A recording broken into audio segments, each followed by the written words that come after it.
सच बताइए, बदला ले रहे हैं आप किसी चीज का उनसे, रूबिका जी, कांग्रेस से? तो कैसी बात करते हैं धर्मेंद्र जी? एक हफ्ते पहले तक कांग्रेस पार्टी 5 सीट मीडिया में मांग भंडारी रही साहब, थी और आप कह रहे भंडारी 7 में अलायंस हो गया। और थोड़ा सा दूसरी तरह से कहें तो मैं इसको यूं भी मान लेता हूं, भाई राहुल गांधी को अपनी इज्जत बचाने का अधिकार है या नहीं है? हम तो अटल जी को मानने वाले लोग हैं, क्या हार में क्या जीत में किंचित नहीं भयभीत में।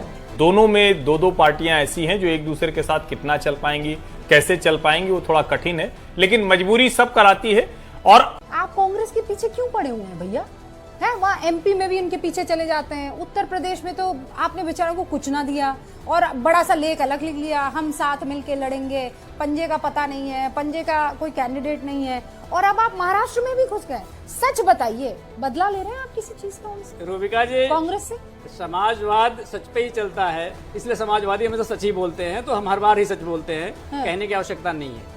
भारतीय जनता पार्टी ने जिस तरह से लोगों को धोखा दिया है उसका, बीजेपी की बात कर रहे हैं, लीजिए, आप पहले कांग्रेस का बताइए ना मुझे। बता रहा हूँ, आप मुझे बता दीजिए कि अरे आप बीजेपी के लिए मैं आपको अलग से 40 सेकंड दे दूंगी, आप निबंध पढ़ लीजिएगा कि बीजेपी ये है वो है ऐसी है वैसी है, और हम लोग सब शांति से सुन लेंगे। पहले मुझे बताइए आपने कांग्रेस के साथ क्या खेल कर दिया? उत्तर प्रदेश में जो भी सीटों का डिक्लेरेशन हुआ, हाँ, हुआ। वो इंडिया गठबंधन के साथ विचार विमर्श के साथ, प्रदीप जी साझा विमर्श के साथ हुआ, और उसमें इंडिया गठबंधन के जितने अलाई हैं उसमें सबकी सहमति है। आप कांग्रेस के टॉप लीडरशिप से लेकर के बॉटम तक देख लीजिए, सब इस बात पे सहमत हैं कि उपचुनाव में इंडिया गठबंधन समाजवादी पार्टी के सिंबल पर चुनाव लड़ेगा, और हर एक पार्टी का टॉप लीडरशिप से लेकर के बॉटम तक का कार्यकर्ता उसमें मदद करेगा। इस चीज को हाँ भाई, 3 सीट कांग्रेस पार्टी चाह रही थी, पहले 5 सीट चाह रही थी, फिर 3 सीट चाह रही थी। फिर जब अजय राय से पूछा गया कि क्या भाई अलायंस होगा, तो बोलते मुझे पता ही नहीं है।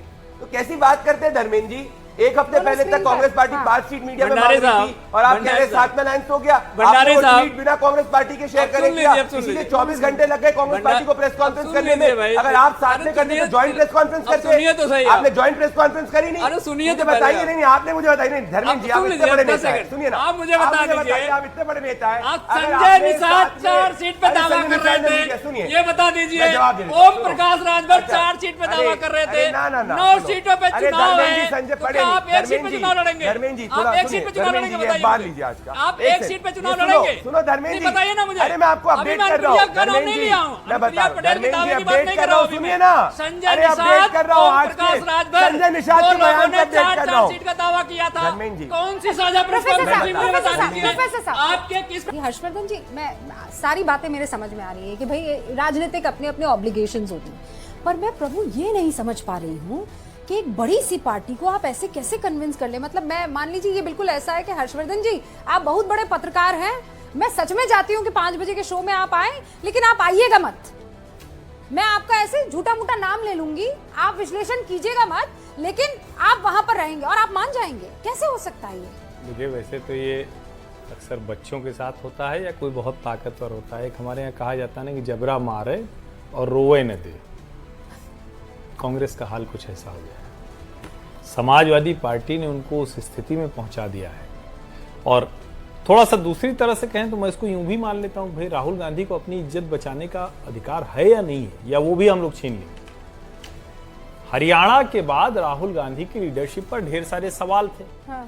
अभी स्थिति ये बन रही थी कि भाई वो जीत पाएंगे कि नहीं जीत पाएंगे, जमानत बचेगी कि नहीं बचेगी। तो अच्छा हुआ ना, अखिलेश जी ने कहा अच्छा चलो ठीक है हम ही लड़ते हैं, तुम्हारी जो बेइज्जती है वो भी बच जाएगी और हमारा गठबंधन भी बढ़िया चलेगा। तो ये तो अच्छा है ना, इसमें कहाँ बुराई है। पर सर घमंड बड़ी चीज है, हाँ, और ये बात आप बहुत अच्छे से जानते हैं। आनंद जी भी इस बात को समझेंगे और प्रोफेसर यादव भी इस बात को समझेंगे। और आनंद जी तो इसलिए क्योंकि बेबाकी से और सच्चाई से, ईमानदारी से वो बातें कह भी देते हैं। जैसे हरियाणा के विश्लेषण में वो कई बार मुझे खुद कह चुके हैं कि कांग्रेस को ये समझना चाहिए था कि साथियों को कैसे अकोमोडेट करना है। हम तो मुस्कुराता चेहरा लेकर हमेशा आते हैं, हम तो अटल जी को मानने वाले लोग हैं, क्या हार में क्या जीत में किंचित नहीं भयभीत में।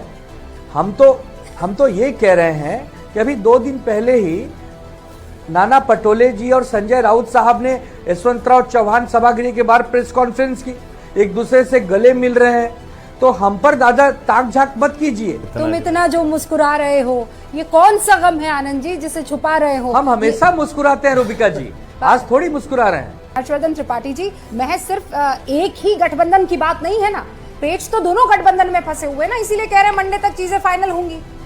नहीं, बिल्कुल रुबिका जी, और जो आप कह रही थी ना, वो पूरा यूं है कि आंखों में नमी, हंसी लबों पर, क्या हाल है क्या दिखा रहे हो। तो पार्टियों का कुछ यही हाल है वहां, लेकिन थोड़ा सा फर्क है। पहले तो मैं ये कहता हूं, ये दोनों जो गठजोड़ हैं ये सहज स्वाभाविक गठजोड़ नहीं। दोनों में दो पार्टियां ऐसी हैं जो एक दूसरे के साथ कितना चल पाएंगी, कैसे चल पाएंगी, वो थोड़ा कठिन है, लेकिन मजबूरी सब कराती है। और दूसरा उसका पहलू ये है कि यहां एक मजबूत वाला खंभा है। अमित शाह कल 4 घंटे बैठ गए, एकनाथ शिंदे उनको भी नेता मान लेते हैं, देवेंद्र फडणवीस की पार्टी की तो है ही, अजीत पवार भी मान लेते हैं। उधर जरा सोचिए कि वहां कोई किसी को नेता मानने को तैयार नहीं। और मुझे लगता है कि इतने समय सरकार चलाने के बाद, इतने समय विपक्ष में रहकर लड़ने के बाद, कम से कम महाविकास अघाड़ी को इस मसले पर थोड़ा ठीक करना चाहिए। आप सोचिए जरा कि यहां स्थिति है कि अगर सीट का बंटवारा नहीं हो पा रहा है तो अमित शाह के साथ बैठे, कहे अच्छा ठीक है भाई, भाजपा के ये नेता ये एनसीपी ज्वाइन कर लेंगे, चलो ठीक है, ये वहां से लड़ जाएंगे, तो सीट एनसीपी की प्रत्याशी भाजपा का काम हो गया। नवाब मलिक को नहीं देना है, चलो अच्छा ठीक है भाई, अणुशक्ति नगर से उनकी बेटी को टिकट दे दो। कहीं और कोई मुश्किल है उसको सुलझा लिया। हाँ। लेकिन दूसरी तरफ इतनी मुश्किलें हैं कि 85-85-85, यानी हम एक बराबर खड़े हैं। और देखिए उंगलियां भी रूबिका जी अगर एक बराबर हो जाए ना तो सही से चलती नहीं, ग्रिप नहीं आ पाती, ये ग्रिप नहीं आ पाती है। हाँ। तो मुझे लगता है कि महाविकास अघाड़ी और महायुति का अंतर समझना है, तो ये जो ग्रिप है वो नहीं आ पा रही, और ग्रिप नहीं होगी तो नतीजा क्या होगा ये सब जानते हैं। ऐसा है कि आदरणीय उद्धव बाला साहब ठाकरे जी ने एक सलाह दी थी। हम लोग लोकतांत्रिक प्रक्रिया मानने वाले दल हैं। अगर हम 85 लड़ रहे हैं तो जो भी 15 सीटें बची हैं वो भी तो किसी न किसी के हिस्से में आएंगी कि वो कहां उड़ के जाएंगी। उसके बाद भी 18 सीटें हमने अपने मित्र पक्षों के लिए भी रखी हैं। यही तो लोकतांत्रिक प्रक्रिया है।